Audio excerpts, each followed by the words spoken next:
அவர் தேசிய செயற்குழு கூட்டத்தை டெல்லியிலே நடத்தினார். டெல்லியிலே நடத்தி ஜார்க்கண்ட் தேர்தல் குறித்து அவர் ஒரு எச்சரிக்கை மணியை அடித்திருக்கிறார். இது ஒரு இண்டிகேஷன் நான் புரிஞ்சுக்கிறேன். என்ன இண்டிகேஷன் சொன்னா, நான் தான் முதலமைச்சர் வேட்பாளர், என்னை முதலமைச்சர் வேட்பாளராக களத்தில் நிறுத்தி நீங்கள் இந்த தேர்தலை சந்திப்பதாக இருந்தால் உங்களோடு நான் இருப்பேன். இல்லை என்று சொன்னால் நிதிஷ்குமார் தேசிய ஜனநாயக கூட்டணியினுடைய அங்கமாக இருக்கிறார். அங்கே துணை முதலமைச்சராக இருப்பது பாரதிய ஜனதா கட்சி. ஆனால் அங்கே இடைத்தேர்தலில் தேசிய ஜனநாயக கூட்டணி படுதோல்வியை தழுவி இருக்கிறதே.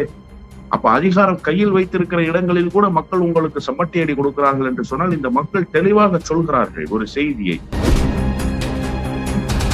ஒரு மக்களை ஏறி இடிக்கிறாங்க, இடிச்ச காட்சி வெளியா இருக்கிறது. என்ன நடக்கிறது? பாஜக உறுதியா இருக்குது. உத்தரப்பிரதேசத்திலையும் போலீஸையும் அடிக்கிற நம்மள பாஜக RSS காரர்கள் இறங்கி இருக்கிறார்கள். இந்த சம்பவங்கள்லாம் எதை காட்டுகிறது எப்படி புரிஞ்சுக்கிறது?